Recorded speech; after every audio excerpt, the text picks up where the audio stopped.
Roberto, hoje temos um... Hoje é juventude, amigo. Hoje agora é juventude. 48 anos, amigo. 0 quilômetro. Não, pra mim 48 é 0 quilômetro. O tempo tem sido cruel, como 48 anos. É 0 quilômetro, pra mim é 0 quilômetro. Mas o bom é manter a cabeça sempre jovem. Esse que é o segredo da vida.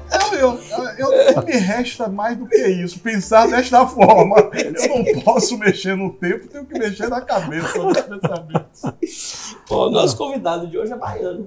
Baiano, engenheiro, civil, mas que tem uma visão de finanças, como você. Eu faço questão. Mas que tem uma visão de finanças. Eu perguntei a ele, como é que comecei? Comecei botando currículo para ser estagiário. E aí, o homem hoje é presidente.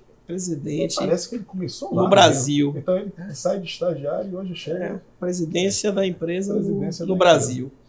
História bonita. História bonita. Nós estamos hoje aqui, temos a satisfação, o privilégio de receber aqui no nosso Multiálogos Eduardo Pedreira, presidente da OR, esse jovem baiano que está fazendo um trabalho extraordinário. Odebrecht Realizações. É isso aí. Né? É uma empresa que tem uma relação intrínseca com a Bahia. Né? A marca Odebrecht é uma marca que é muito cara no coração dos baianos, da engenharia do nosso estado, a quantidade de pessoas que foram formadas, de profissionais que foram formadas sob a luz da TEL, da Teoria Empresarial Odebrecht, sobre os ensinamentos do Dr. Norberto. Né? Isso é muito importante e inspira quantas pessoas. Maria Rita, você fala, né? Quando as pessoas chegam aqui e falam, mas vira e mexe e roda. Maria Rita, Norberto. É impressionante. falando sobre Irmã Dulce, fala nele. Luiz Mendonça, nele. Joaci Góes, nele. Ou seja, Alban, e aí vai. Ele está presente na história das pessoas. Né? Então é uma marca que forma talentos, constrói empreendedores, né, como o Luiz Mendonça, e que traz, né, uma coisa muito importante, que é a criação de empregos no nosso estado. Exatamente. A gente precisa dar voz a esta marca, e a voz desta marca no Brasil agora é você. Satisfação, Eduardo Pedreira, ter você aqui. Eduardo, seja bem-vindo. Obrigado, Marcelo. Obrigado, Roberto. Fico muito feliz de poder estar com vocês dois, dialogando aqui um pouco sobre essa nossa trajetória, né? Isso. É uma trajetória, eu acho que, resumo em uma palavra, uma trajetória onde a gente sempre focou no bem comum das pessoas. É o que o Dr. Norberto sempre falava e o que a TEL sempre traz para a gente. A gente está aqui como ser humano para fazer o bem para alguém. Porque nós somos perecíveis, como você falou, eu estou envelhecendo. Graças a Deus, a natureza é muito sábia. A gente tem um início e um fim de toda uma trajetória, né? É isso aí. E como é que começou essa trajetória? A gente está curioso, a gente quer saber. Aí começa Você é baiano? Eu sou baiano, nascido em Salvador. Sou terrapolitano. Vindo de classe média, com uma mãe formada em pedagogia, mas com uma forte foco em educação familiar. Uma lutadora, onde fazia bolo e costurava para sobreviver a gente. E eu sempre desejei ser engenheiro. E quando é que isso surgiu? Surgiu quando eu percebi que a primeira coisa quando ensinam a gente, quando a gente nasce, é fazer um telhado de uma casa e desenhar. Então eu comecei a perceber que aquilo ali era o bem mais importante para a sociedade. Claro que não com esse olhar que eu tenho hoje, mas um olhar muito mais técnico, saber construir prédios grandes, casas bonitas. E aí saí batendo em canteiros de obras da nossa Odebrecht. Todo estudante de engenharia da Universidade Federal desejava trabalhar lá. E aí me admitiram numa obra que era o Salvador Trade Center, em 1999, como estagiário. E de lá para cá... E você estudou a sua infância e o ginásio? Segundo grau, isso. Estudei em Salvador. Em Salvador, comecei numa escola aqui bem pertinho de vocês, chamada Ana Nery, lá em cima, ali em Nazaré. Fiz o Ana Nery, depois comecei no Colégio Águia, antigo Colégio Águia. Colégio Águia, na Piedade? Não na Piedade, já estava na Pituba. Já estava na Pituba. E depois de lá... Isso, doutor Jair. E depois de lá, fui para Minas, meu pai é engenheiro, então barrageiro, então a gente morou em algumas cidades do norte de Minas. Ele trabalhou E meu pai chegou a trabalhar no Odebrecht, mas chegou a trabalhar na Gosco Habita. Pedreira é seu pai? É. Cara, trabalhei com ele. Ele foi fazer uns canais Em de irrigação na Jaíba. No Jaíba, exatamente. Meu Deus do céu, rapaz. Mas esse processo, não. depois Não disso, sabia. bato nos canteiros de obra. Em 1999, uma obra que surgiu, o primeiro empresarial, 2 torres gêmeas, chamada Torre Gêmeas. Quase filho da Gosco Habita. Mas essa foi a minha trajetória, e daí entrei como estagiário e participei de uma série de desafios, de projetos dentro da empresa ao longo da minha carreira de lá para cá. E hoje, em 2020, assumi a responsabilidade de liderar a OR no Brasil hoje. Antes você liderou regionalmente. Isso. Você já tinha um trabalho de liderança regional. Passei a ser responsável de incorporação aqui em Salvador, depois de construção, depois passei a ser o responsável de investimentos, depois o responsável do Nordeste, e aí do Nordeste com a responsabilidade agora no Brasil, e aí já são mais de 24 anos, né? Mais de 24 anos, quase 25 anos de carreira nessa trajetória, nesse foco, no foco da habitação, e hoje no Brasil inteiro, né? Mais da metade da sua vida, né? Mais 48, da metade da minha 25 vida, mais anos. da metade da minha vida. Mas o grande interesse, o grande foco dessa trajetória é você perceber que você entra querendo ter algum conhecimento para se construir prédios, ser o melhor técnico, e depois você descobre que você tem que ser o melhor ser humano e fazer com que o seu ofício que você aprendeu, você consiga ajudar as pessoas, produzindo projetos, empregando elas, fazendo as famílias felizes quando você entrega um projeto, que isso seja uma satisfação enorme para a gente. Então você começa a perceber que você tem um papel aqui muito maior como ser humano, que é exatamente ajudar o próximo. Eu acho que essa é a grande lição. E a nossa filosofia tem muito isso, né? O espírito de servir ao próximo. Você vem ao mundo para servir. E o Dr. Norberto já falava, você tem 2 tipos de pessoas, meu filho. Aquele que nasce para ser servido e aquele que nasce para servir. E eu estou conversando com você aqui porque eu acho que você nasceu para servir. Então, isso começa a mudar uma doutrina extremamente importante de ajuda ao próximo, né? Mas não é ajuda dando peixe, é ajuda você desenvolvendo as pessoas. Então, acho que a trajetória ela passou por esses momentos todos. E em 20, eu acho que foi o grande momento nosso, desde 15, a gente passou desafios grandes, o grupo como um todo, e era o grande momento da virada da empresa. Então, foram feitos uma série de movimentos, sem perder a nossa base, que é a nossa filosofia, são os nossos valores morais, é o nosso comportamento. Muda-se tudo, muda-se processo, muda-se tecnologia, muda-se capital, muda-se estrutura de como você se organiza, mas não muda a nossa filosofia. E aí vocês me perguntarem assim, Pedreira, qual foi o grande ponto que marca a virada desse grupo? São 2 pontos, as pessoas e a filosofia. Sem isso, talvez, esse grupo já não existisse mais.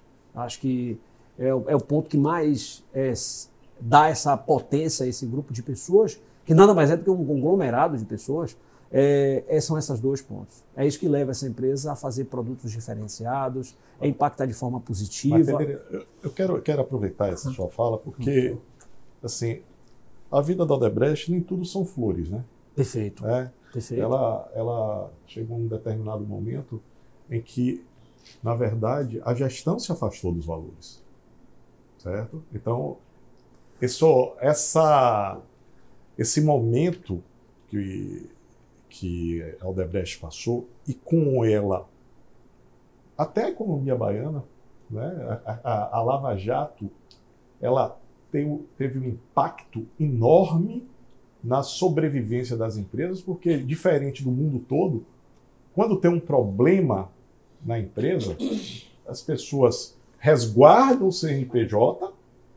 E vão no físico. Aqui não, foi o contrário. Aqui não, o pessoal foi para destruir a engenharia nacional, né? A destruição da engenharia nacional. E com isso, a gente hoje tem um problema seríssimo. O país não está mais preparado a voltar a se desenvolver, a não ser se trouxer tecnologia construtiva de outros países. Né? Então, para a gente chegar. Mas eu queria fazer um ponto antes para a gente entrar nisso. Como é que você chegou, a primeira vez que você viu a TEL? Como era isso como jovem, para você, uma empresa de engenharia da matemática, né? A gente lá, cálculo 1, cálculo 2. É isso aí. Aí você chega e o cara diz, calma, não é bem isso não. Você tem que ler isso aqui e você tem que discutir comigo o que não está nos livros da sua escola. Porque a gente não tratava disso. A engenharia não tratava daquilo. Nada, não entrega. Então, quando ele falava assim, né, e ele já é estagiário. Sobreviver, crescer e perpetuar, você diz, pô, que é isso? Como é que foi isso na sua voltando e fazendo um retrospecto daquele momento, quando eu li a primeira vez a TEL e vi a filosofia e comecei a discutir, nada mais do que foi uma simbiose dos valores morais que minha mãe me transferiu e meu pai. Então, talvez... Nesse momento você era estagiário. Eu era estagiário. Então, eu começava a refletir aquilo. Poxa, aquilo é o que minha mãe sempre falou. Eu via ela à noite fazendo um bolo para vender e costurando de dia.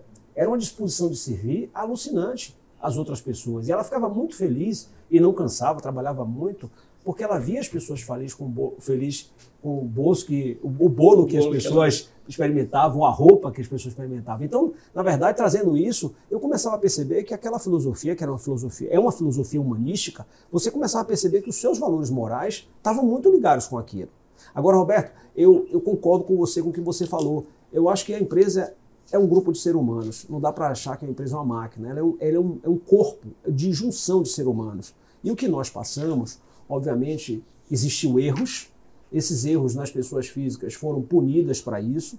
E eu acho que nada mais do que merece, e mereceu uma reflexão muito forte do grupo, de como se atuar. Até propriamente o grupo pediu desculpas, porque errou nesse processo como grupo. Mas a filosofia, ela sempre teve junto da gente. E é isso que norteia a gente. Eu acho que esse grupo ele só está aqui hoje, eu só estou aqui dialogando com você, porque essa filosofia se perpetua no coração e na cabeça de cada integrante dessa organização. Senão ela não existiria. Ela ainda está viva como base? Ela ainda é o motor que move as pessoas dentro da organização? Ele é o motor que move a organização. Nos nossos ambientes de trabalho você percebe até diálogo e palavras que você identifica, o odebrechiano. A gente tem discussões sobre esse conceito humanista lá dentro. Isso é permeado desde o estagiário, o coordenador, o gerente, o diretor. Então, essa filosofia é o que une a gente. A gente é um grupo de pessoas. E o que é que une essas pessoas? É a TEL.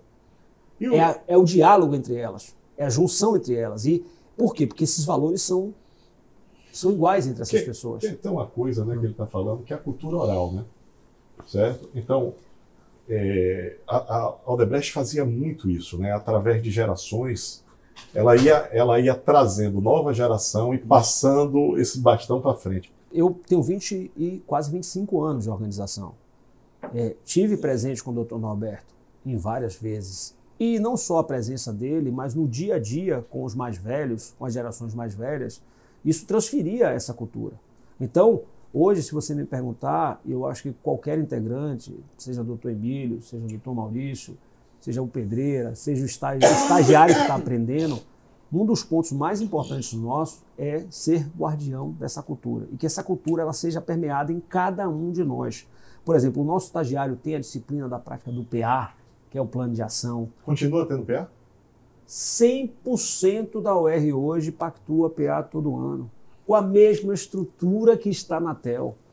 Então é isso. Eu acho que esse é o nosso papel hoje.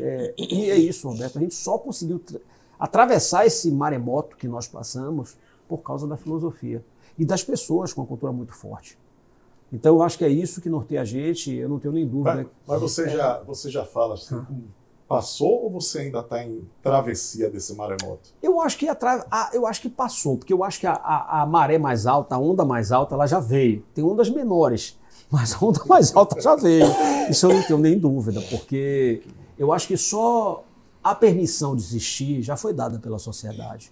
Eu acho que isso é o mais importante. E a gente vai conversar sobre isso um pouco mais à frente, sobre essa questão. A permissão de existir. É isso aí. Muito bom. É isso aí. Como é que você diz para o nosso telespectador, né, o nosso ouvinte, porque a gente aqui está no Spotify e está no YouTube, Então, tem gente que prefere ouvir Multiálogos caminhando só no Spotify, no carro. Outros querem assistir Multiálogos no YouTube. É bem interessante isso. É a famosa modernidade. Mas como é que você coloca, Eduardo, e como está colocado, como você enxerga e como está colocado para que eles também saibam a OR dentro da organização Odebrecht como um todo? Tá. A OR, a Odebrecht Realizações dentro do Grupo Odebrecht como um todo. A OR, ela é o braço imobiliário do Grupo Odebrecht. Como tem outros braços, braço petroquímico, que é a Braskem, o braço de infraestrutura, que é a OEC, e outros braços, a OR é o braço imobiliário. E ela está atuando hoje, focada nos estados da Bahia, de Pernambuco, do Rio de Janeiro e de São Paulo. São esses 4 estados. Chegamos a ter em 2013, 2014 e está presente em mais de 22 cidades. Hoje a gente está concentrado nesses 4 estados, atuando em quê? Atuando em obras residenciais, comerciais, shopping center, loteamento, tudo aquilo que a gente possa melhorar o contexto urbano das cidades onde a gente atua, dando uma moradia diferenciada para as pessoas de vários segmentos e impactando de forma as comunidades onde a gente está atuando. Então a OR ela foca nessa geografia. O que ela representa em percentual? Hoje ela representa, se eu for olhar o tangível, que é o percentual de valor dela, ela deve representar no faturamento 3%, 4% do grupo. Mas ela representa uns 100% na imagem do grupo, porque ela atua exatamente no bem mais importante que um ser humano tem, que é a sua casa. É a sua casa onde você tem os seus melhores momentos, é onde você se desenvolve. Então ela atua num contexto de imagem de intangível para o grupo. Eu acho que seria a maior empresa hoje que atua nesse quesito de imagem do grupo, tá? Perfeito, perfeito. Bom, em Salvador, me parece que vocês ainda concentram, eu acho que isso é uma curiosidade também, porque eu sei que tem escritório em São Paulo e tal, mas como é que é? Emprega mais gente aonde? A Odebrecht é uma empresa baiana, nesse aspecto, quando a gente está falando de OR, quando você fala da visibilidade, a gente vê muita obra em Salvador, OR e obras que são extremamente representativas. A OR é uma empresa legitimamente baiana, o nosso foco é aqui, todo o nosso back-office funciona em Salvador. Hoje a gente tem escritórios. Quantas pessoas? Hoje a gente tem no back-office hoje em torno de 200, mas a OR hoje já tem mais de 1.500 pessoas no Brasil inteiro. Eu estou falando só de back-office. Hoje ela representa na ordem de uns 40% do faturamento dela na Bahia. Mas muito mais por tamanho de mercado. Perfeito. Também. O mercado de São Paulo é 10 vezes maior que o mercado da Bahia. Talvez proporcionalmente a Bahia seja o maior. Proporcionalmente a Bahia é maior. E a gente fala assim, eu lhe digo que a OR, o coração está na Bahia. A cabeça pode estar até em São Paulo, porque é o mercado maior, mas o coração sempre aqui. Porque é empresa baiana, ela tem a obrigação, porque uma empresa, ela é da sociedade, ela tem a obrigação de desenvolver o lugar onde ela nasce. Então a gente tem um carinho muito especial. Eu sou baiano, a maioria das pessoas nossas que atuam na empresa são baianas também. Então existe um carinho muito especial pela Bahia e grandes projetos emblemáticos que mudem o contexto do cenário urbano nosso, a gente sempre está proposto a fazer, trazendo obviamente os benefícios diversos que a gente pode discutir na nossa conversa aqui, desses benefícios que a gente traz para a sociedade. Não estou falando só de emprego e renda, que é muito importante, mas benefícios diversos em diversas áreas. Inovação e tecnologia, né? A gente sabe, a gente conhece, e eu particularmente conheço bem de perto, o trabalho que a Odebrecht fez no Monver, quando ela pega, independente do que tem lá de tecnologia embarcada no prédio, as coisas que tem lá, mas uma das coisas que mais me encantam ali é exatamente a preocupação do reuso, né, da sustentabilidade, reuso de água, a forma que vocês conceberam o projeto e tal, reduzindo inclusive o IPTU, né, toda a água cinza do empreendimento. Usando um incentivo. Exatamente, você toma banho, que você escova o dente de todos os... Ela é reutilizada, ela vai para ser... ela é usada em car wash, ela é usada em molhação de gramas, em lavagem de pátios, as descargas dos banheiros de serviço e dos equipamentos, eles são abastecidos com essa água, captação de água de chuva também. Então, como é que tá? Esse processo de sustentabilidade, a gente passou por a nossa discussão sobre sustentabilidade na sociedade passou por diversos processos. Era sustentabilidade, hoje vem uma letrinha chamada ISD. Era RSC, né? Era ESG. Responsabilidade Social Corporativa. Isso. Mas eu vou voltar a 99. Quando o doutor Norberto chegava para a gente e falava, meu filho, desenvolvimento, se não for sustentável, ele não pode ser chamado de desenvolvimento. E aí onde é que eu entro? Onde é que nós, como OER, entramos nos nossos projetos?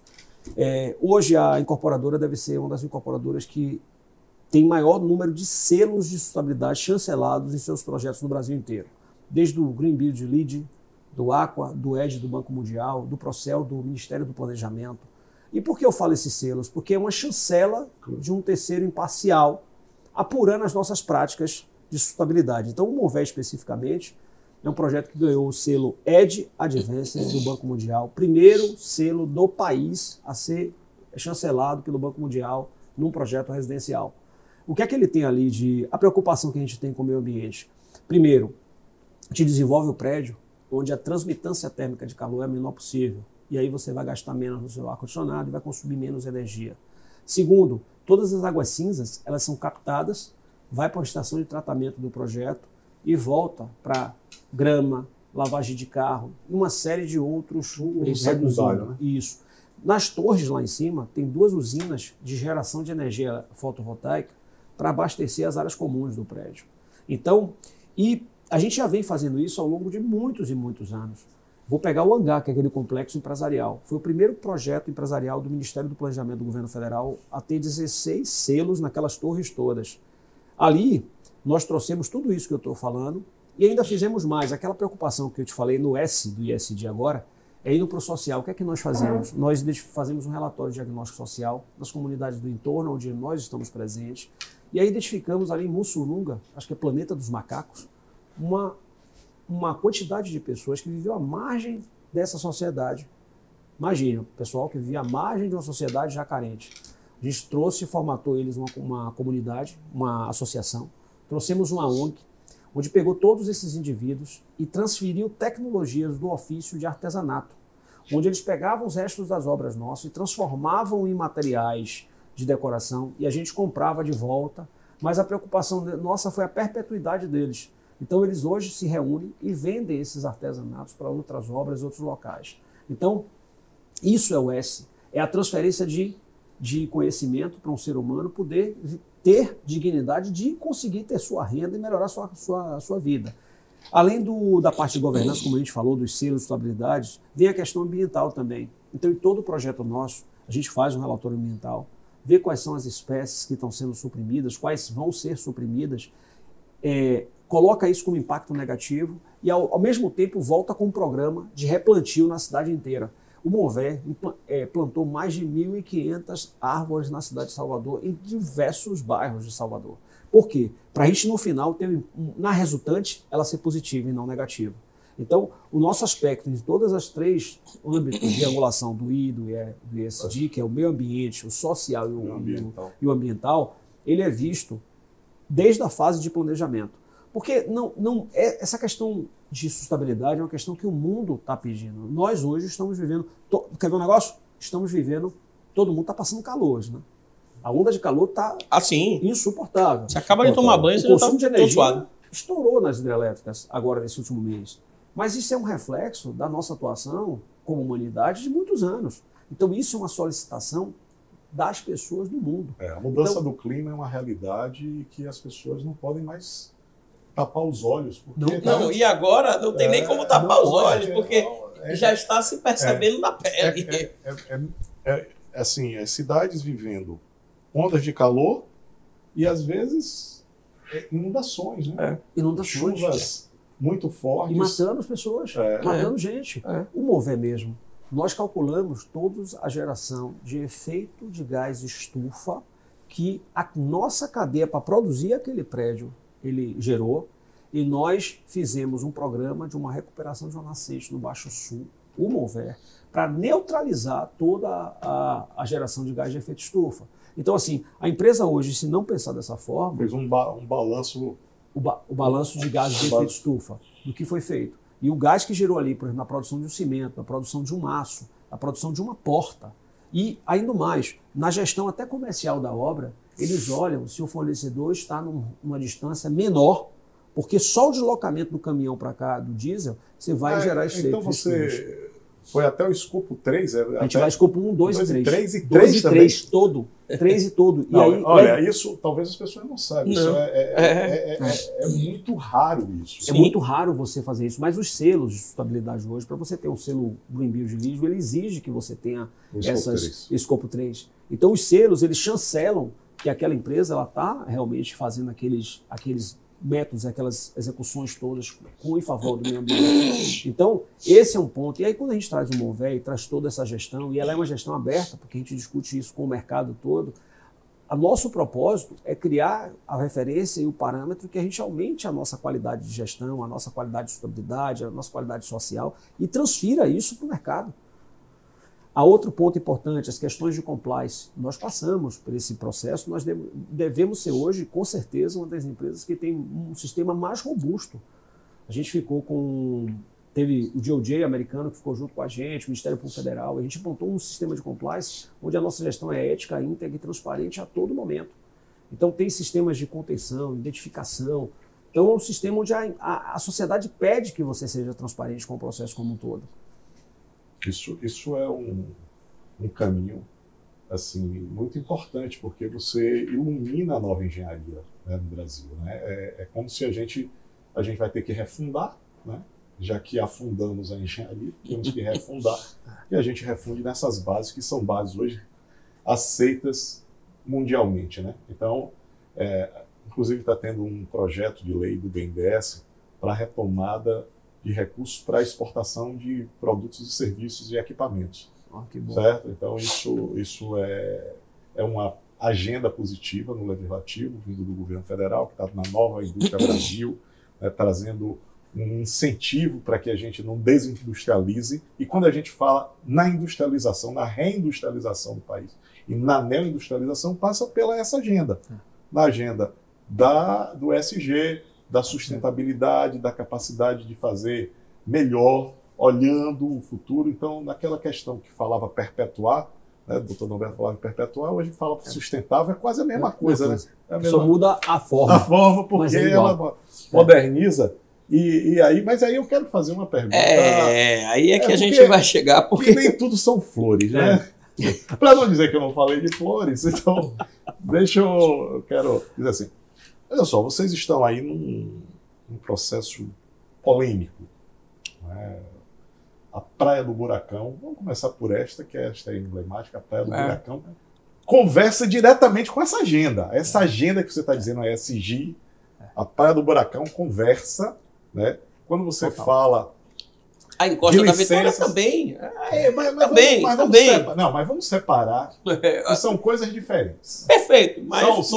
São impactos diferentes. São a mesma natureza, mas impactos diferentes. Mas tem impacto e tá na boca do... Vamos discutir os dois. Vamos discutir os dois. Não, o que eu quero Mas vamos começar pelo Buracão. Eu quero trazer aqui uma coisa assim. Eu acho que vocês passaram assim, um momento muito difícil, o grupo como um todo. E a Bahia abraçou a Odebrecht quando o Brasil o excluía da mesa. Né? E a OR foi a empresa que foi abraçada pelos baianos. Né? No momento mais difícil da imagem, famílias baianas disseram, não, eu acredito na Odebrecht. E isso é um patrimônio construído, uma reputação construída por vocês, é um patrimônio reputacional, certo? E a gente vai ter que discutir agora que vocês estão botando esse capital no jogo. Né? Quando a gente chega e começa a discutir se vocês têm o direito ou não de fazer aqueles prédios naquele local, você está botando essa reputação no jogo. Né? Então a gente tem que discutir isso porque nós, baianos, apostamos em vocês e essa discussão precisa ser uma discussão muito transparente, com limpidez e sempre focando o que é legal, mas também o que é que uma licença social para operar pode colaborar para melhorar o projeto, ou mesmo, se em algum momento não puder, a empresa tem a grandiosidade de recuar. Mas Porque quando na a gente Bahia ouve... e na capoeira, recuar também é golpe. Com certeza. Agora, Roberto, costumo dizer o seguinte, a UR, ela não é uma empresa baiana, ela é uma empresa da Bahia. Então, quando eu falo de empresa, é isso mesmo. Ela é um capital, como o doutor Roberto falava, a empresa ela é da sociedade. Então, ela é o instrumento de desenvolvimento da sociedade. E o Buracão é um ponto que está gerando uma polêmica grande. Até perguntam a gente, por que vocês não se posicionaram antes? A gente só podia se posicionar quando a gente tivesse as discussões técnicas e de benefício social todas bem instruídas, para não cometer, obviamente, um deslize ou falar alguma inverdade ou coisa do gênero. A gente passou esse período com uma série de comunicações que eu não vou chamar de algumas informações não verdadeiras, mas sem falta de substância para discutir, que é um dos pontos de discussão, que é a questão do sombreamento. Mas deixa eu lhe deixar bem claro e transparente, eu acho que esse contraditório é importante, essa discussão é importante. É por isso que nós vivemos um sistema de regime democrático de direito, que dá contradição para a evolução da sociedade. Então, o que é que nós fizemos naquele projeto? Nós tem no PDDU, o que é que a gente olhou? Áreas degradadas. Existem áreas degradadas onde, no próprio plano diretor, que foi aprovado em 2016, há quase 10 anos, diz o seguinte, o empreendedor terá alguns incentivos, desde que traga para a sociedade benefícios. Olhamos isso, compramos 3 edificações, onde serão erguidas lá, a proposta nossa, a intenção nossa de erguer lá, 2 prédios, um de 15 andares, outro de 16 andares. Tá? Passamos por um processo de licenciamento dentro da prefeitura, onde foi visto o primeiro ponto, o sombreamento. O sombreamento no PDDU, ele fala que para essas áreas que serão regeneradas, não precisa ter análise de sombreamento. Isso está na lei. Isso é a lei. Mesmo assim, nós, responsáveis nesse processo, contratamos uma doutora da USP. E por que da USP? Para que tenha isenção, tenha imparcialidade na discussão técnica sobre o sombreamento. E qual o resultado desse relatório? Verão, outono e primavera, 0 de impacto. Inverno, onde há chuvas e sol, a gente tem uma predominância de 93% da insolação preservada. Existe, obviamente, uma sombra que ela avança em 7%. Então nós tivemos todo o cuidado de olhar e o sombreamento ele tem que ser discutido com mais profundidade, porque você tem estações do ano, o sol vira, você tem inverno, você tem chuva, você tem nuvem, você tem as próprias edificações existentes no local que já perfazem o sombreamento. Então, para o sombreamento foi isso. Isso está aberto, foi discutido com órgãos da prefeitura. A questão da biota marinha, por exemplo, onde toda a fauna daquele entorno ali, foi feito um relatório ambiental para ver se existiria algum impacto, ou com qualquer sombra, ou durante a obra, 0 de impacto ambiental também foi feito ali dentro. Eu estou percebendo que você está... Eu queria dar um ponto atrás. Veja só. Eu tive a oportunidade de fazer algumas leis. Eu assinei lei no município, no estado e no governo federal. Então, assim, tem uma coisa chamada ânimos da lei. Quando você parte de uma ideia de áreas degradadas, você entende que aquela área é degradada? Aquela área, o que acontece? Existiu Só porque... entendi. Vamos voltar um pouquinho. Então. A gente tem que voltar a isso, porque... Essa questão da degradação... O que é? Eu não conheço. Tá. Quando eu ouvi esse debate sobre áreas degradadas, o que é uma área degradada? O que é uma área degradada, por exemplo? A área degradada, ela começa, por exemplo, com edificações abandonadas, onde essas edificações vão se deteriorando. Por exemplo, no nosso comércio, a gente, como sociedade, luta para manter o nosso pelourinho, as nossas edificações ali, o próprio IFAM entra tentando segurar algumas fachadas. Então, a degradação, ela vem da degradação material dessas edificações. Ela vai perdendo a sua função social, que é a habitação. Então, essas edificações que existiam ali eram habitações que estavam em estado de deterioração muito grande, trazendo uma série de riscos para a sociedade ali dentro. O que é que nós fizemos? Compramos exatamente essas 2 áreas. Essas 2 áreas. Mas mesmo assim, aquilo que eu falei, sombreamento, ambiental, esses prédios, o que é que eles vão gerar de veículos, por exemplo. Qual é o impacto na mobilidade? Foi feito um relatório de impacto de trânsito, onde demonstra o não malefício dos carros que estão ali. São 47 famílias que vão morar ali. Outro ponto muito importante. A degradação dessas edificações, ela não só se limita, se limita a essas edificações.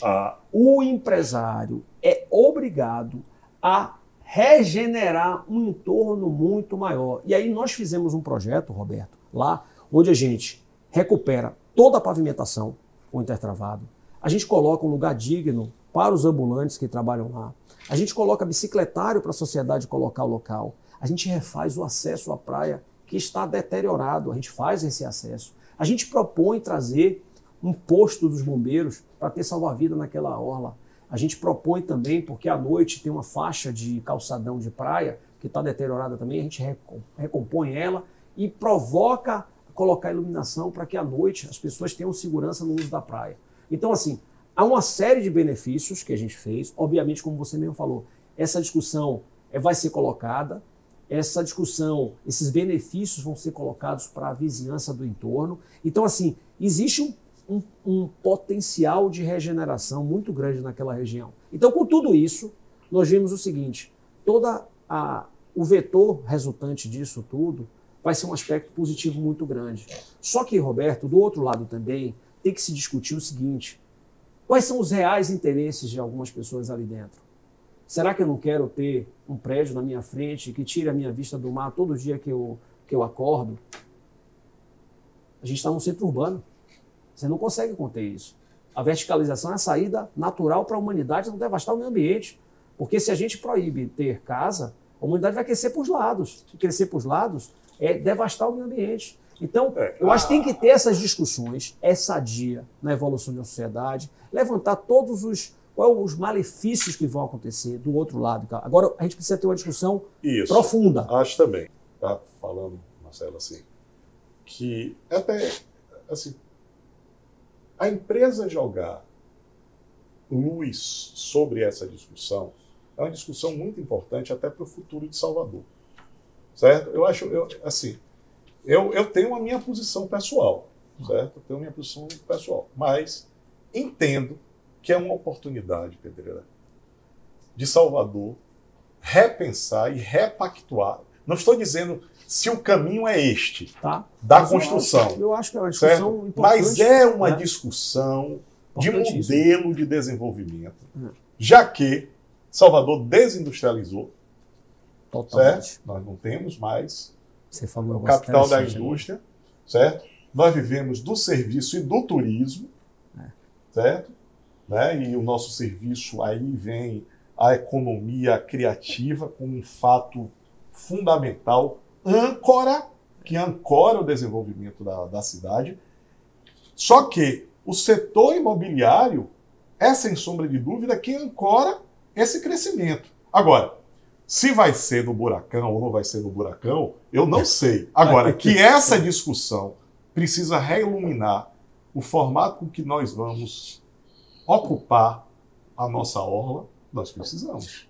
É essencial. E um ponto importante, Roberto, que você colocou, a desindustrialização de Salvador. O que é que estava acontecendo no passado? A gente fez nosso polo químico, petroquímico, automotivo, as pessoas trabalhavam lá e moravam em Salvador. A riqueza vinha. De 10 anos para cá, a gente percebeu um fluxo ao contrário. As cidades metropolitanas de Salvador, com infraestruturas em desenvolvimento, não precisavam que essas pessoas viessem mais para Salvador. Então a gente começou a perder um capital muito grande de dinheiro que era gasto na cidade. No entanto, quando a gente botou aquele hangar ali próximo no aeroporto, a gente teve uma série de empresas que trabalham nessa região aqui, instalando suas empresas ali exatamente para não vir para o centro financeiro da Tancredo Neves. Então, existe um processo muito forte em relação a isso. A gente precisa realmente, a gente está aí, o PDDU tem que ser revisto a cada 10 anos. Ano que vem, eu acho que tem uma discussão, deve ter uma discussão forte com o novo prefeito de Salvador, quem ganhar as eleições. Eu acho que é um ponto importante se discutir, sim. Eu acho que é esse processo democrático que a gente tem que provocar. Existe uma lei, existem os impactos na sociedade, precisamos discutir, seguir em frente ou mudar a rota. Eu acho que é isso que traz a evolução da sociedade. E o urbanismo, para a gente, é essencial como cidade. Existe uma Se você pegar 10 soteropolitanos e perguntar a 10 soteropolitanos o que é que ele acha da ocupação da Orla de Salvador, os 10 vão dizer que a ocupação da Orla de Salvador, quando se compara com outras capitais, ela é uma ocupação antiga, desproporcional, que não traz desenvolvimento. A mais atrasada de todas. De todas. Mais atrasada do que Aracaju, nosso vizinho ali do lado. Exatamente. Então, assim, como reverter isso? Porque existe uma polêmica, né? Então, aí você, na hora que entra nisso, existe uma polêmica. Aí a gente começa a se questionar. Na hora que você fala do sombreamento do buracão, e aí vem uma discussão, ela nasce aonde? Ela nasce dos prédios que estão atrás? Assim, então a gente tem que ter muito bom senso, porque o que você falou, Roberto, é essencial. Sim. O desenvolvimento de Salvador, né? A gente vê isso que Eduardo também coloca, mas a gente vê uma tentativa da prefeitura quando cria polo logístico. Eu estava analisando essa lei, os incentivos que estão fazendo, estão criando polos logísticos, porque pós-pandemia, eu vi essa discussão girar na Câmara também, existe uma demanda muito grande por você poder chegar mais rápido entregando, e aí você precisa de polos logísticos. E Salvador começa a sair na frente, abrindo espaços e incentivando polos logísticos.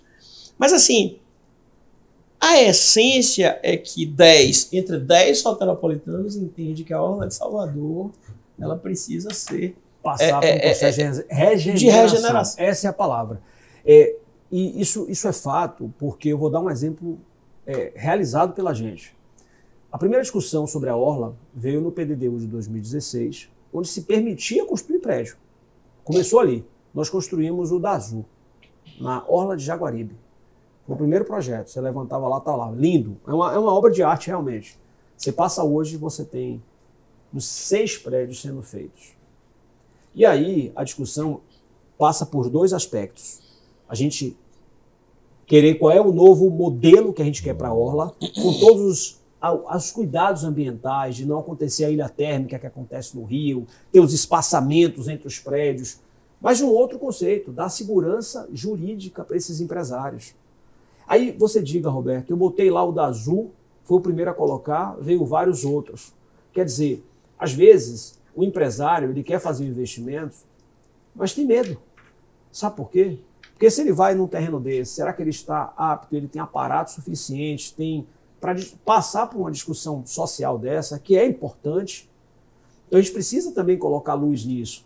É importante falar o seguinte, tem um ponto que eu sempre me questiono e sempre pensei assim, por que os países nossos da América do Sul eles não são desenvolvidos?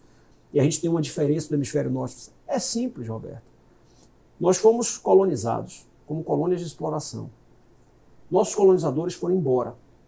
Só que nós que subimos ao comando desses países, ficou com a mesma cabeça, onde enxerga o empresário ou a empresa como um ente que vai entrar para explorar e tirar, diferente do americano, que foi uma colônia de desenvolvimento, onde um incentivo para o coletivo, entender que aquela empresa ela é da sociedade e ela precisa desenvolver a sociedade, isso está intrínseco na gente.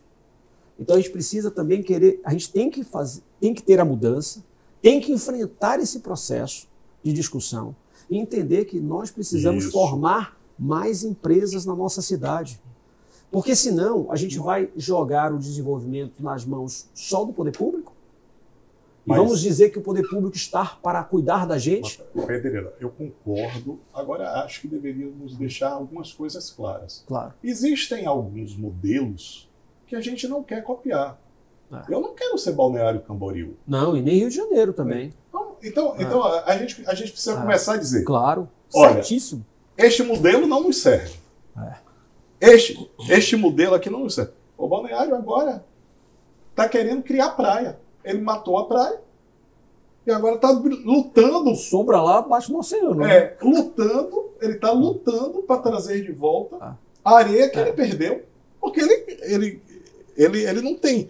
As pessoas já não se sentem dentro de uma praia com aquela quantidade de sombra, então você não... E o efeito é terrível. E o efeito pior, Roberto, também, desses prédios na orla, é o efeito ilha térmica que o rio sofre. Isso. Então, você precisa ter o PDDU onde você separe, afaste eles para que a ventilação entre na cidade e você tenha um conforto térmico. Então, tem uma série de aspectos E já que têm que ser discutidos. Tem cidades como João Pessoa. João Pessoa já é uma cidade que já tem um olhar. A nossa também, né? Já a nossa tem um não olhar, deixa subir o prédio. mas já começa a ter um olhar para esse desenvolvimento. Então, eu acho assim, eu concordo que a gente precisa sair daquele modelo de que o empresário é o Explorador, o colonizador do capital, É. mas a gente precisa também iniciar Uma discussão, um debate profunda. E acho que vocês estão botando, certo? É bom que seja uma empresa como vocês. Vocês estão botando reputação na mesa, certo? Porque vocês não, e que vocês têm tecnologia para embarcar. E para discutir. Pois é, e quando a gente vê a preocupação, quando a gente... Foi até uma surpresa, porque eu não sabia, eu sabia que ia, mas não sabia que ia tão longe. Né? Quando você coloca aqui os estudos que foram feitos com relação ao MOVER, então a gente fica assim, entendendo a seriedade da dimensão que está se tratando o assunto. E aí, para minha surpresa, eu comecei a ver a discussão que perpassa na encosta da Vitória. Né? Se faltar buracão... Que é outra polêmica. Se faltar buracão, a gente volta. Mas, não vamos falar de polêmica também. Aí eu vou olhar, peraí, eu preciso ver o que é isso. Né? Vai desmatar.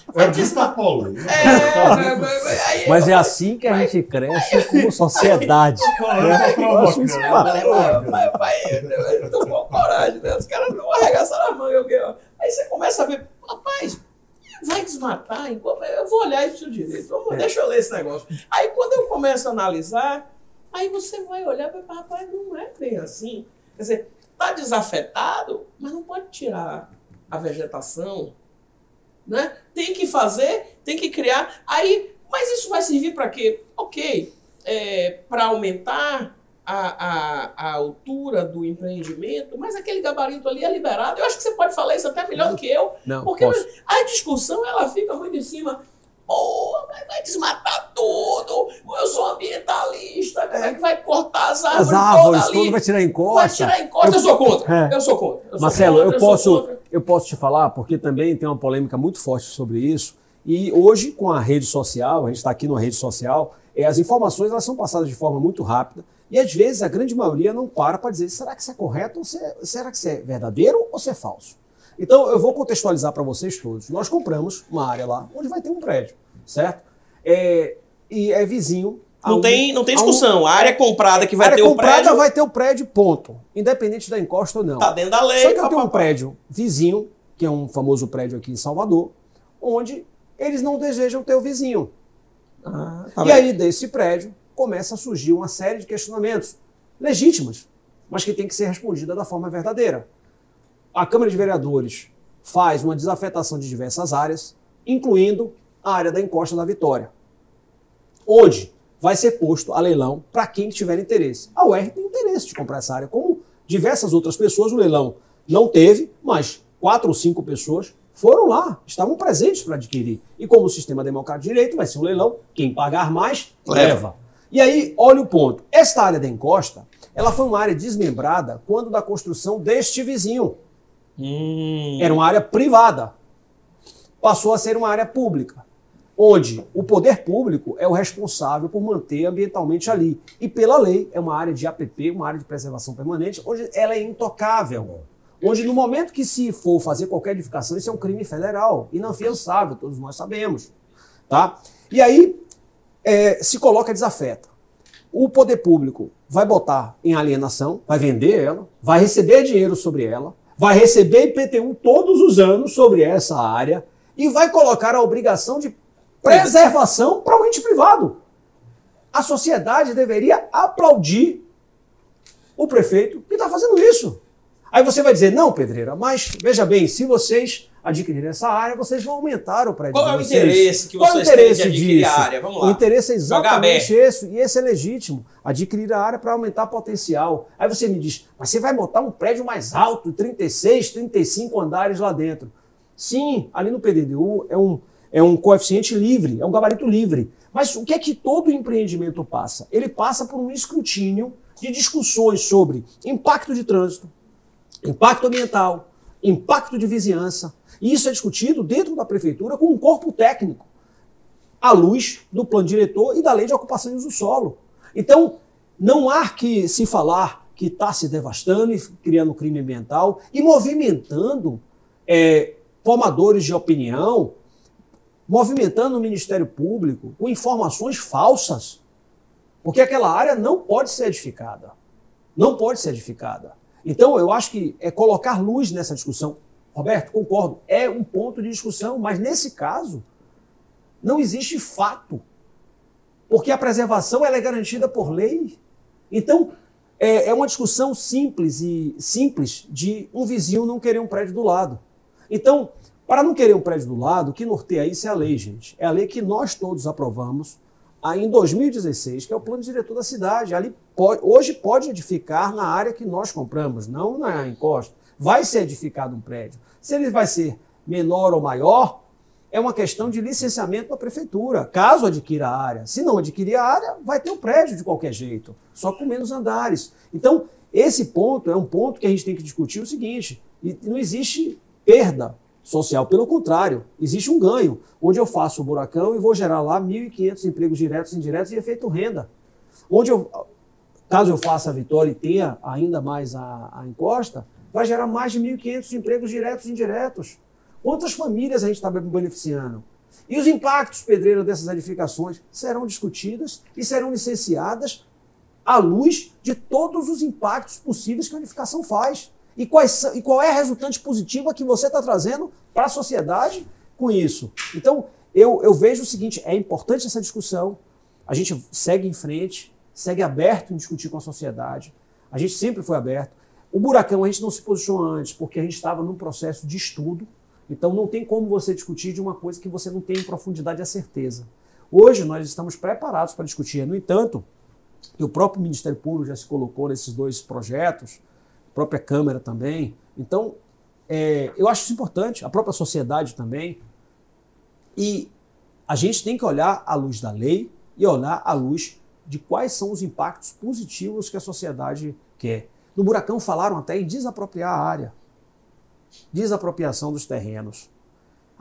O benefício do projeto de regeneração que nós estamos propondo tem um benefício muito maior em termos de mobilidade, em termos de melhoria do aspecto urbano, em termos de uma série de pontos que foram colocados aqui dentro. Então, o ponto é bom que tenhamos essa discussão, mas tenhamos que seguir em frente. A gente não pode usar esses tipos de discussões para que o desenvolvimento de Salvador pare.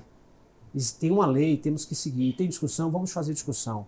Mas não podemos deixar que Salvador pare. Então, vamos discutir o quê? 1 ano, 2 anos sobre isso e os empregos que eram gerados. E os pais e mães de famílias que dependiam daquele emprego. E que, diga-se de passagem, a construção civil é um dos grandes motores da economia do país, porque você emprega a publicidade, você emprega o advogado, você emprega o cara que vende o eletrodoméstico daquele cara que comprou o apartamento. Não, então, é uma cadeia, a gente precisa... A cadeia é muito longa. Muito longa. A cadeia é longa. Longa. E, Marcelo, eu acho que são 2 projetos que trazem uma luz importante para a cidade, né, de discussão. Acho que são 2 projetos que são diferentes. São bem diferentes. São muito diferentes. Icônicos. Vou chamar de icônicos. Icônicos. Então, ele consolida um processo legal que já vinha em discussão e um outro inaugura um processo de discussão sobre, né, questões como áreas degradadas, sobre projetos pernaria, certo? Sobre como isso pode impactar positivamente e negativamente a cidade. Então, eu acho que são 2 projetos importantes e que é bom que seja uma empresa como a de vocês. Perfeito. Isso facilita enormemente. Vocês sabem o custo que é. Vocês viveram na pele o custo que é não fazer desta forma que vocês estão fazendo, de forma clara, com a sociedade, discutindo. Aqui, você vindo aqui, indo em todos os grandes meios de comunicação, colocando a posição empresarial, trazendo os benefícios, não fugindo dos impactos, mas entendo também que são duas questões que elas caminham, elas podem até caminhar temporariamente Em paralelo. Mas são coisas muito diferentes. E entendo muito o quanto isto vai ser importante para a cidade. A cidade não pode adormecer, né? O capital que uma cidade tem é desenvolver o seu território. O território é o maior patrimônio, além da população, do povo. É o território vivo, as pessoas vivendo. A gente sabe quanto foi custoso um erro de pensar um Pelourinho sem pessoas, certo? Hoje a gente está tentando trazer as pessoas para dentro daquele patrimônio que poderia as pessoas ajudar a mantê-lo, certo? Então, eu acho que a gente está num momento muito importante, Pedreira, e que bom você ter dado a oportunidade para que a gente aqui fizesse um debate não tão profundo, mas eu que agradeço, mas que você vai aí fazer, vai pensar. E que bom que seja uma empresa da dimensão da UERJ, né? Que possa, de fato, ter a capacidade, a condição de ir para a discussão, trazer argumentos consolidados, fortes, saber ceder na hora que tiver que ceder, saber exigir na hora que tiver que exigir, para que a gente possa ter uma discussão muito rica, muito profunda, muito embasada em soluções. Eu não quero colocar isso de uma maneira que amanhã pense diferente, mas eu quero deixar claro que bom que é uma empresa baiana pensando na nossa capital, perfeito, junto com a sociedade. Perfeito. Então, isso é um modelo, né? Aqui está o presidente, certo? Talvez em outras empresas que tivessem uma discussão dessa, a sociedade baiana não pudesse inquiri-lo da forma como a gente está fazendo aqui de forma direta. Esse é, sem sombra de dúvida, o maior ganho que a gente tem quando empresas locais como a LM esteve aqui. Perfeito. Outras empresas que se desenvolvem e geram emprego no Estado e na nossa capital, possa ter, assim, uma discussão, né? E isso vai ser na Câmara de Vereadores, vai ser na Assembleia Legislativa, em outros veículos de comunicação, local, no Ministério Público, Isso aí. Com todos esses veículos. E, Roberto, é importante também colocar o seguinte: nós precisamos fazer com que essas discussões sejam profundas, rápidas, para que a gente desenvolva a cidade. Por quê? Existe um êxodo muito forte das mentes pensantes da nossa cidade, porque onde isso não tem oportunidade de desenvolvimento, se vai para o local que tem desenvolvimento. Então você tem um êxodo para São Paulo, um êxodo para fora do Brasil, e a gente precisa reter as nossas mentes brilhantes para dentro de Salvador. Porque a gente mantendo, como você falou, é o povo que faz essas cidades. Você mantendo essas pessoas aqui, o capital criativo, as pessoas que pensam, você faz desenvolvimento. Então a gente precisa criar essas oportunidades. E a arquitetura está dentro da economia criativa. Tá. A arquitetura está nos ODS da ONU. Habitação. É isso aí. Olha, maravilha. Muito bom a gente ter feito essa provocação e a gente ter extraído dela assim posicionamentos muito bons. Bom, agora a gente vai para o direto ao ponto. Tá. Né? Passa muito rápido, né? O nosso programa. A conversa foi muito boa. Direto ao ponto. Uma hora. Uma hora? Nossa, isso aqui tá 20 minutos. Direto ao ponto são aquelas perguntas para você responder com 2, 3 palavras. Tá. Perguntas objetivas, né? Que a gente faz e você vai colocando. Né? Para construir imóveis, é preciso construir relações, Eduardo Pedreira? Sim. Para construir qualquer coisa na vida, você precisa construir relações através do diálogo. Ninguém faz nada sozinho. Eu acho que nós, Homo sapiens, só conseguimos dominar esse planeta por causa da nossa capacidade de agregar pessoas. Então, tem que ter diálogo o tempo todo e tem que gostar de gente. Quem não gosta de gente não consegue construir nada da vida. O maior desafio profissional seu? O maior desafio profissional meu foi quando... eu acho que o maior desafio foi quando eu tive que demitir naquele momento que a gente passou mais de 4.000 pessoas. E dentre elas, encanadores, eletricistas, e as pessoas me ligando, pedindo que, pelo amor de Deus, me desse um bico, porque eu não tinha o que comer.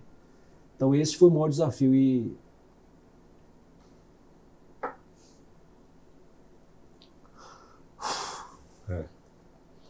Assim, só para ter uma ideia, o André chegou a ter 200 mil. hoje nós temos 35 mil, mas Imagina. nesse momento, direto comigo, as pessoas me ligavam e falavam: Pedreiro, eu quero ter, você consegue amanhã um bico para eu poder comer no outro dia. Não era nem mais um emprego que tinha. Então, eu acho que nesse momento, eu acho que foi o maior desafio na minha vida, e daí em diante eu disse: realmente, nós somos pessoas responsáveis pela vida de outros. E nós que tivemos a oportunidade de ter um pouquinho mais de conhecimento, a gente é responsável pela vida de outros. O seu melhor descanso, Eduardo, quando é que é? Quando é que ele acontece? Meu maior descanso é quando eu estou lendo. Que é a coisa que eu adoro fazer, ler e correr. Acho que é quando eu estou lendo é o meu maior descanso. Vou botar para fazer uma pergunta. Pode fazer à vontade. Faça à vontade. O máximo que você puder.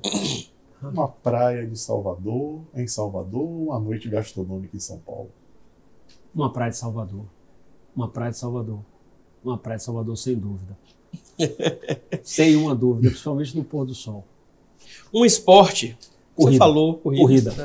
Corrida. Eu acho que corrida libera alguns hormônios que eu acho que a medicina ainda não tem controle total, que melhora a vida da gente bastante. Uma saudade.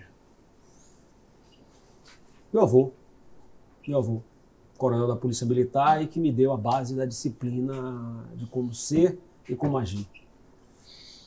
Qual o maior acerto que você considera ter tido em sua vida? O maior acerto foi ter aceitado a liderança da UER em 2020 e entendido que o impacto das minhas decisões podia ajudar milhares de pessoas, que eu tive aquela tristeza em 2014, 2015, 2016, de demitir mais 4 mil pessoas. Então, o maior acerto da minha vida foi ter assumido um desafio que talvez fosse intransponível, todos vocês sabem, mas eu acho que quando a gente tem um propósito forte de ajudar os outros, eu acho que ninguém fica na frente. Eu acho que o universo conspira a favor. E você está falando uma coisa, né, que a gente percebe que poucas pessoas entendem o que é a cabeça do empreendedor. Ele se sente feliz em gerar emprego e sofre muito quando perde os empregos. Porque perde pessoas, né? Sim. O patrimônio de uma empresa é também medido pela qualidade dos seus funcionários. Isso você se sentir responsável de uma família não poder comer é muito dolorido. Talvez a gente aqui não sinta isso. Um programa em família. Comer pizza aos domingos com as minhas 2 filhas e minha esposa. Apesar do pouco tempo que eu tenho para elas, mas eu acho que é o momento que eu tenho para fazer uma reflexão de como foi a semana. Então, comer pizza em casa aos domingos. Eduardo Pedreira em 1, 2, 3 palavras. Eduardo Pedreira, resiliente e servo. Resiliente por minha mãe, o exemplo da minha mãe e da conduta que ela teve por fazer com que a gente sobrevivesse. E está alinhado com a filosofia do grupo. Acho que é resiliente. Acho que é isso. Pergunta alguma mais, Alberto? Rapaz, tem essa do que um jovem sempre pensou que vai deixar para o futuro e o legado eu queria responder. Mas você quer deixar essa? Não, eu quero responder essa. Mas assim... Sabe qual é o... Não sei, só para... Essa do legado, essa do legado, deixa eu me dar um momento aqui. Eu acho que nós somos perecíveis. A gente tem um início e um fim como ser humano. E o que é que a gente deixa aqui? A gente não deixa patrimônio tangível, casa, carro, dinheiro ou coisa do gênero. Você deixa as memórias que você interferiu nas pessoas que você influenciou, que passaram junto com sua vida. E o que é que eu quero deixar para essas pessoas? Que elas tenham consciência de a gente como ser humano, cada um em seu ofício, tem um papel fundamental de ajudar o próximo. Mas não é ajudar o próximo piegas, como eu estou falando. É ajudar o próximo você sendo responsável pela vida de várias outras pessoas que não tiveram a oportunidade, talvez, de se desenvolver. Então, eu acho que se eu conseguir deixar na cabeça de várias pessoas que estão no meu entorno todo dia, que eles são responsáveis pelos destinos de outras pessoas, eu acho que a gente melhora muito o mundo. Liderar é formar líderes, né? Liderar é formar líderes. E a gente percebe claramente... Quem lidera e não forma líder, você não consegue perpetuar ou ter sustentabilidade social, ambiental e econômica do seu negócio. Então, Parabéns. Parabéns pelo líder que você Obrigado, que você obrigado, se tornou dentro obrigado. dessa organização. Essa é uma memória. Pô, muito obrigado. Pequena Para você lembrança. uma lembrança, Pô, para ficar ainda na sua sou memória. Obrigado, eu vou deixar na minha mesa. Ó, deixar na minha mesa lá, para lembrar sempre de vocês. Nos momentos Obrigado. em que o buracão e E a que vitória. vem o buracão, que vem a vitória, E pra gente outros fazer o buracões, melhor para a né? sociedade. Você toma um chazinho. Continue. Isso tendo. aí. E o que é que Pensando, nessa resolvendo. discussão vamos poder fazer pela sociedade, né? Mas, amigo, Obrigado. Obrigado, Muito obrigado viu? pela oportunidade de dialogar aqui. E a gente está sempre aberto a dialogar com quem for, quem quer que seja, em prol da gente melhorar a nossa sociedade. A gente não é dono da verdade, a gente não está certo 100%, mas uma coisa é certa, o propósito é nobre de melhoria da cidade, melhoria da vida das pessoas. Isso é. Podemos errar aqui ou ali, mas queremos estar juntos para fazer junto com a sociedade, com todos vocês dessa nossa Bahia, nosso Salvador. Obrigado. Obrigado. Obrigado. Marcelo, obrigado.